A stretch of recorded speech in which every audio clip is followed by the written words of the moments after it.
back to communities, because I do think the local trust piece is the piece that we don't talk about enough. And it might be the piece that is not easier to fix, but is more within our control.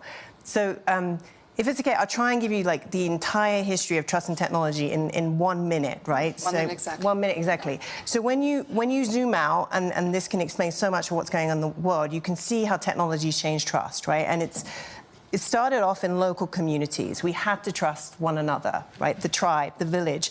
Parents in many ways had more help.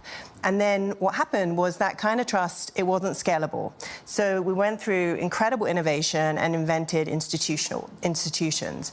And a lot of that local trust was replaced with systems. Some great systems, things like everything from insurance to brands, education systems, the postal service, you name it. And that worked for a long period of history, that we had trust in these institutions.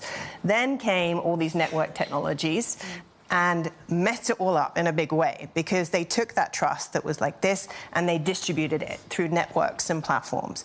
And then this question of accountability came into place, right? If you don't have the institution, you don't have the local tribe, who is responsible when things go wrong?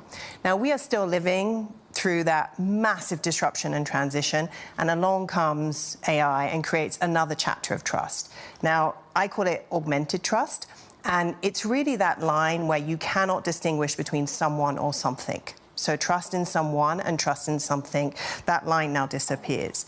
And this becomes really, really complicated, because actually what we need is we need more of the local trust.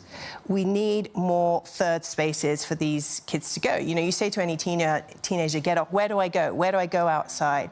And it was interesting, I was with the UK government the other week, and it was the first time sort of the Department of Defence and the Home Office had really got together with like big community charities. And I found it really interesting that it was the first time people were going, investment in communities is not a social investment. It's actually an issue of national security. And I was like, that connection seemed really obvious to me, right? Because those broken communities, those broken families, they are the most vulnerable, right? They're the most vulnerable to misinformation, because what happens to those communities is two things. They either retract and become very, very insular, or they become polarized. They go to the other side. So investment in communities and local infrastructures, that is the other side of this. That's what we need to hold parents, families, that social glue back at the local level. There's so much work to be done.